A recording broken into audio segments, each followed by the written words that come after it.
ఘటోత్కచుడి గురించి అందరికీ తెలుసు. కానీ ఘటోత్కచుడి తల్లిదండ్రులు ఎవరు, ఎలా అని తెలుసుకుందాం. ఘటోత్కచుడి తల్లిదండ్రులు భీమసేనుడు. పంచపాండవుల్లో భీమసేనుడు అడవిలో పెరిగిన ఇడింబాకు పుట్టినవారు ఘటోత్కచుడు. ఈ సినిమా ఈ టెంపుల్ వచ్చేసి రోజా సినిమాలో షూటింగ్ తీసినారు ఇక్కడ ఈ ప్లేస్లో.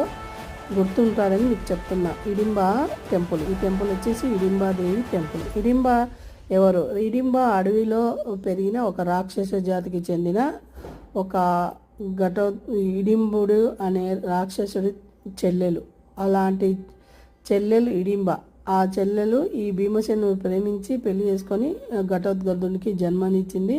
ఇక్కడ మహాభారత యుద్ధం తర్వాత ఆమె ప్రశాంతంగా ఉండాలి, నేను పరమశివుని ప్రశాంతంగా ధ్యానం చేసుకోవాలని ఇక్కడ కూర్చొని తపస్సు చేస్తుంది. ఆమెకు సంవత్సరానికి ఒకసారి మంచిగా